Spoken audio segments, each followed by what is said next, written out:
Do you agree that Rygar is one of the most underrated NES adventure games of all time like me? Then you're gonna love the secrets, history, and strategies I'm gonna share in this video. Let's get started.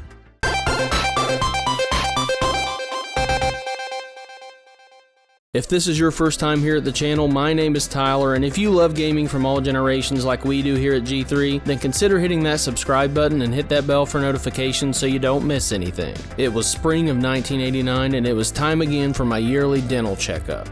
My dentist's office was about an hour and a half from home, which meant that my mom would promise to take me to Showbiz Pizza after my appointment, and I would always get the chance to stop at my favorite toy store of all time. Now, I took a picture of this building a few days ago because this is the original building and location of my favorite place to buy video games back in the day. Can you guess what store I'm talking about? That's right, I'm talking about Children's Palace. Children's Palace, which was also known as its parent company, Child World, was actually the second largest toy retailer in the US behind Toys R Us in the late 70s and 80s, until the company unfortunately went bankrupt in 1992. The stores were immediately recognized by their castle turrets and 3 archways, which you can still see at our Michael store today. I remember these stores being stocked from the floor to the ceilings with toys, and it truly felt magical. It was as close to a Disney World experience in a toy store that you could get at the time. And does anyone else remember the Children's Palace video toy chest on VHS they gave away for free in 1990 as an advertisement for all of their Christmas toys and video games that year? Because I watched that video about 100 times that year and I still have the video today. The video games section at Children's Palace was particularly impressive too, because it seemed like they had every available system at the time on display for you to actually play in the store. But back to today's game. This particular visit to Children's Palace was one of those times I bought a video game strictly based on the box art, which can be quite risky at times, particularly during the 8-bit era, because it didn't always give an accurate representation of the gameplay. I remember scanning the shelf of NES games and my eyes being drawn to this warrior in a red suit who seemed to be jumping right off the box with this fireball-looking weapon and hurtling over some freaky-looking gargoyle creature on the bottom. And the title Rygar just sounded so epic, and the back of the box had game images of you ziplining and obtaining a grappling hook, and I was immediately sold on this one. I remember getting home that day and loving this game from the very first moment of gameplay, but we'll get more into that here in a bit. I was also shocked to believe that this game had been released 2 years prior to me buying it, and I couldn't believe I'd never heard of it, and none of my friends had the game either. Apparently Rygar is one of those great NES action-adventure games that didn't get much word of mouth back in the day, but it seems like there are many people who did and still do enjoy this game, because Rygar is actually number 59 on IGN's Top 100 NES Games of All Time list. But I feel it could easily rank higher on that list. Now, the original Rygar was an arcade game developed by Tecmo and released in Japan in 1986. The arcade version is totally different from the NES version too, because it's just a side-scrolling platform game, and you can definitely tell it was designed to eat up quarters in the arcade because you die after only one hit. Many ports of the arcade version were made for other systems like the Sega Master System and the Atari Lynx. There was even a Commodore 64 version, which isn't as bad as you'd think. And if you're interested in trying out the arcade version, it's on the eShop on the Nintendo Switch for $7.99, but I actually think that's a little overpriced. And don't get me started on the Atari Lynx version, because the gameplay is so zoomed in and the background moves so fast it literally makes me sick to my stomach. When it came time to develop a Famicom version of Rygar, Tecmo decided to change it up a bit, and I'm really glad they did, because I'm honestly not a big fan of the arcade version. So the Famicom Action RPG port of Rygar was released on April 14th, 1987 in Japan, and the NES version was released in North America in July of '87. But the PAL version in Europe wasn't released until March of 1990. Now just look at how different the box art looks between the Famicom and the NES versions. I assume the Famicom art fits more to the anime style of Japanese fans, while the NES version caters to the muscle-bound hero figures that were popular in the 80s like He-Man. I do think the NES art is a better representation of the gameplay though. The manual gives a great description of the story of Rygar, stating, "Once there was a holy place called Argul, founded by 5 legendary Endora gods. The holy place was attacked by an evil king named Rygar, who took over Argul in only one day. The gods and citizens of Argul prayed to fulfill an ancient prophecy that said a brave soldier will be brought back from the dead to save Argul from evil. The prayers were so loud and powerful that they brought the legendary warrior Rygar back from the dead to finally put an end to Rygar's reign." Another interesting fact is that the Japanese version of the game, our hero Rygar is only called the Legendary Warrior, cause the Roman syllables Lai and Rai are from the same Japanese character. So to cut down on confusion, he is just referred to as the Legendary Warrior, and the words Lygar or Rygar actually refer to the Evil King final boss. Rygar on the NES is an open-ended action-adventure game which basically follows a Metroidvania-style format, being that you have the freedom to choose the order in which you defeat certain stages, and there is a grinding component to the game for increasing your strength and health. You take control of the resurrected warrior Rygar, and you must guide him through 5 different realms of Argul. In each of these realms, you must visit 5 Endora gods, who present Rygar with crucial items needed to complete your mission.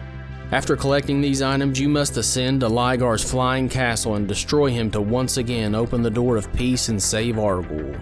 Rygar only needs 1 weapon to take down everyone in the game too, and I think it's one of the most original weapons in all of gaming, and that is the Disc Armor. It's basically a combination of the Yo-Yo from Goonies 2 and Captain America's shield. The controls and quick response of the Disc Armor are spot on, and you get comfortable with the weapon quickly. And it's just a good change of pace to the expected sword you get in most adventure games. A quick side note here. Do you remember the Rygar Easter egg on the Tecmo Bowl scoreboard back in the day? Tecmo had no shame in advertising their other games, but I remember seeing the Rygar logo and hoping there was going to be some code to unlock Rygar in the game or something. I mean, how cool would it have been to have Rygar coming in there kicking field goals and taking out people with his disc armor? And my dreams would have totally come true if Bo Jackson was a character in Rygar.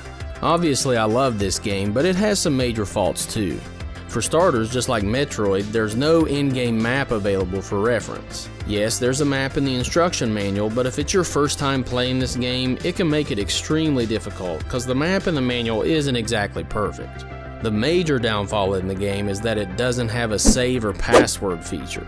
I had my NES on for more than 24 hours countless times while playing this game, which we all know causes constant panic that someone's going to come behind you and turn off your NES. I think this game would be ranked right up there with The Legend of Zelda if it had some sort of save feature, because this game is way too complex to complete in one sitting, especially during your first time through, and this probably caused many people to give up on the game. Another confusing part of the game for me back then was the sub-screen menu when you hit the start button. There's a lot of info here and it can be a little overwhelming, especially if you don't have the manual, so I'll try to clarify it here. In the top left corner you see Tone and Last. Tone is basically the amount of damage your disc armor will inflict on enemies. You start off with a tone of 30, which increases with each enemy you kill. Last is collected by killing enemies as well, and you begin with a last of 10. With every 48 last points you receive, a new health unit will be added to the top right corner of the screen, and you can get a max of 12 health units. The max values of Tone and Last in the Japanese and NES versions are 4,095 each. Unfortunately, there's a bug in the PAL version of the game released in Europe that only allows a max of 1,023 points for Tone and Last, which makes the game much more difficult, so if you beat the European version, then bravo, my friend. Just below Tone and Last is a mine section of the sub-screen, which shows a mine meter of up to 7 bars, which you can collect by killing enemies that occasionally drop star icons. A single star icon increases your mine bar by 1, and a double star icon increases it by 3. These mine bars can be used to cast spells to enhance Rygar's abilities, and these spells are located on the right-hand side of the sub-screen. The first spell is Power Up, which increases the length and speed of your disc armor. The good thing about this spell is it lasts the entire game as long as you don't die, and it only uses 3 mine bars. The second spell is Attack and Assail. This spell uses 5 mine bars and allows you to attack all enemies on screen no matter their location for 10 swings of the disc armor. This is a handy one to use when you make it to the final battle with Lygar, but it's not crucial to defeat him. The final spell is Recovery, which will fully restore your lost health. This uses all 7 of your mine bars. Now before we get to the actual approach I take in completing Rygar, I want to talk about some interesting facts I found in the Rygar manual. I want to first say that getting either a physical or PDF version of the manual is a great asset to the game, and I think it's a very well constructed manual with a great backstory, helpful maps and tips in case you get stuck, with some interesting artwork and descriptions of the enemies in the game, but I still have no clue why the enemy section of the manual is titled Animalized Men Wriggling Eerily. I mean, what does that even mean? And the epilogue section at the end is cryptic enough to make you work for finding a few key sections of the game, but it's not totally unfair like some NES games. And it also reminds you at the end to not worry if you die, because you can always start the game again where you left off with infinite continues, which is pretty awesome. But we haven't even discussed what may be the best part of this game, and that's the music. I mean, just listen to this.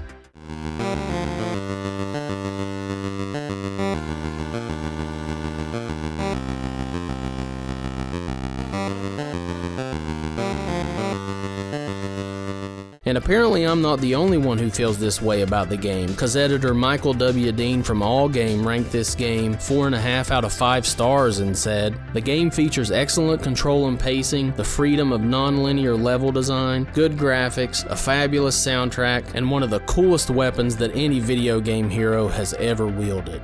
I couldn't have said it better myself. Alright, so now it's time to show you my strategies for beating Rygar. You start your game on the left-hand side of the map in Suro Mountain.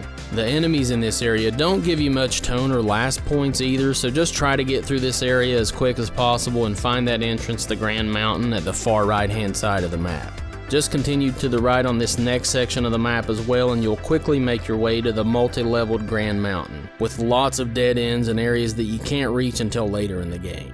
Your first goal is to find the door to the entrance of Garlaws, all the while trying to take out as many enemies as possible to build Rygar up. Now once you're in Garlaws, you can follow page 12 of the manual, which tells you to first of all go meet the legendary hermit located in this northern section of the map. To get your first of 5 essential items, the grappling hook, which you can use to shoot up in the air to reach high ledges or descend to lower platforms in certain sky-based areas. And is it just me, or do these legendary hermits look like Santa Claus on steroids? Oh yeah! Our next realm to visit is the Valley of Rolsa, located in one of the Lionhead Garlaws gates. On this first trip to the valley, your only goal is to make it to the far right of the screen to enter Aruga's forest to face your first boss named Aruga. One tricky little glitch you can take advantage of in this area is that when you encounter those scorpion-looking Kinatarnos enemies, you can actually make them vanish off screen if you quickly move to the left once you see them. I mean, it may be a cheap move, but I think it's a cool little glitch.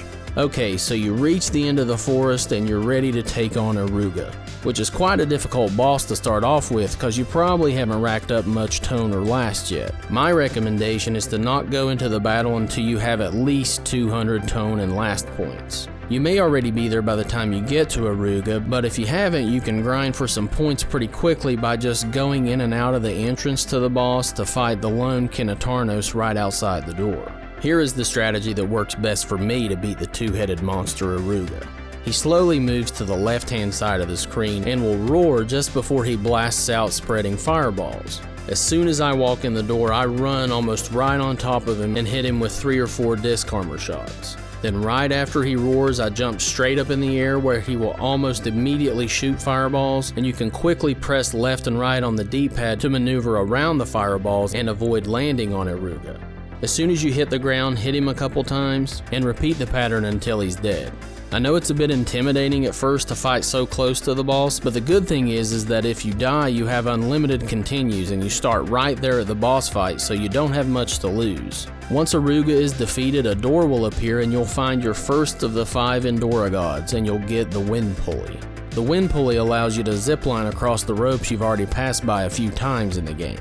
Now, getting the wind pulley to engage and not fall to your death is one of the downfalls of this game, and I still have to be very careful engaging the pulley even to this day. The manual apparently even knows it's tricky and says the knack of suspending a wind pulley from a rope successfully is to approach near the rope and move vertically near the waist of Rygar. Now once you're back in Garlaws, I like to make my way over to Lapis and try to build up Rygar's tone and last, because there is one special enemy that can help you build up pretty quickly. Now here's the exact location of the enemy that's so crucial to some quick grinding power. He is the super robot named Bargan, who will fall from the sky and shoots out a very predictable beam to attack you, which you can easily jump over. It'll take a while to take him down at first, but it gives you quite a bit of tone and last, and the best part is there's a door right next to you to duck in and out of, and the robot will respawn every time, and it can save you a ton of time grinding regular enemies. I normally grind until around 1500 tone and last and make my way over to the next boss's lair in Mount Primeval. Mount Primeval is a straightforward left to right section, but if you aren't toned and lasted up quite a bit, it can be tough to make it to the end because there are quite a few enemies. Now when you reach the end, you'll enter Sigila's Cave, which is an insanely large and confusing map if you don't know where you're going. I always seem to lose a little bit of damage on the way to the caves, so I'll show you a location where a legendary hermit can replenish your health here in the cave. Now go back to the top level of the cave where you started and keep making your way all the way to a door at the far right of the screen. This will take you back outside, but just carefully make your way through these enemies and quickly get to the door at the far right of the screen, and it will take you back inside the cave, but you'll start out on the right hand side. Now from this point, follow this exact path to make it to the final boss, Sigila's lair. On your way to the boss, it's basically a bunch of platforming, but on a few of the jumps there are these annoying purple fireballs which can throw off your jumps. But I figured out a way to control the timing of the fireballs. Just keep hitting the fireballs with your disc armor and you can predict the exact time the fireballs will spring from below, and trust me, this will make all those jumps a piece of cake. When you make it to the crab and spider-like creature Sigila, it's nowhere near the difficulty of the first boss fight with Aruga. I think you'll beat Sigila in no time if you already had the skill to take down Aruga. After Sigila is defeated, you'll reach another door with the second Endora god who will give you the crossbow. Now the crossbow can be used to shoot ropes to zipline across in areas where you see a tree stump but there's no rope to use the wind pulley to cross. The first place you need to use the crossbow is the entrance to another boss's lair, Durago's Palace. The palace is a short walk from the entrance to Mount Primeval, as you can see here. Now I recommend grinding some more tone and last back with the robot in Lapis before you head to the palace. And since you're going back to Lapis, you might as well grind all the way to your max tone and last of 4095 and take out the boss in Lapis. He's a fairly easy boss, and since you're likely at max tone and last, you can quickly grapple up on the ledge behind Belzar and blast him away with your disc armor with little to no effort. After defeating Belzar, you get awarded the coat of arms from the next Endora god. This item is extremely helpful because the local hermits will now give you a life restoring potion each time you visit them. Now let's make our way back to the entrance of Durago's Palace on the west side of Garlos. Here's the path to the boss Durago once you enter the palace. The battle with Durago is pretty tough if you haven't built up your tone and last, so you better be prepared. I just try to stay more along the sides of Durago and blast him with the disc armor, and I normally take him out on the first try. Once he's defeated, you get the Endora's armor, which decreases the damage you take from enemies, and it also increases how much last you get from defeating enemies.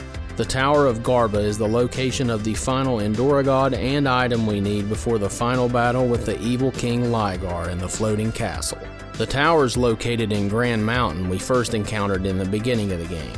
Once you're in the tower, just keep making your way up past the enemies and the boss named Death Pygor, who is almost identical to Belzar, and I really think you'll handle these enemies with no problem at this point. Once the boss is defeated, the final Endora god will give you the Pegasus flute, and he'll tell you to play the flute at the top of the Lyle Tower, which is the name of the highest tower in the Valley of Rolsa we visited very early in the game. Now play the Pegasus flute from the subscreen, and a rope and door will appear to finally climb and make your way through the floating sky castle to face Rygar. Now here's the path to make it straight to Rygar. If you don't have full health and a life potion equipped, I highly recommend it because Rygar is pretty powerful. If you don't have a potion already, don't freak out because you can actually find one here in the sky castle in a quick detour before you get to Rygar. Now I can't stress enough how important it is, especially if this is your first time fighting him, to be at full tone and last before you fight Rygar. The good news is that Rygar only shoots projectiles and he doesn't actually move, so you don't have to worry about him jumping around everywhere. Rygar only takes damage when you hit him in the face, so make sure your attacks are on point. If you're at max tone and last, it should only take 9 hits to defeat him, and you will have finally reopened the door of peace and restored the land of Argol to its full glory. Now that's just the way I like to complete Rygar, and I would love to hear any strategies and secrets you have for one of my all-time underrated favorites on the NES. Let me know in the comments below if you love Rygar too. If you enjoyed this video, please give it a like and share it with any of your friends who love Rygar or any other retro adventure games. Till next time guys, G3 out.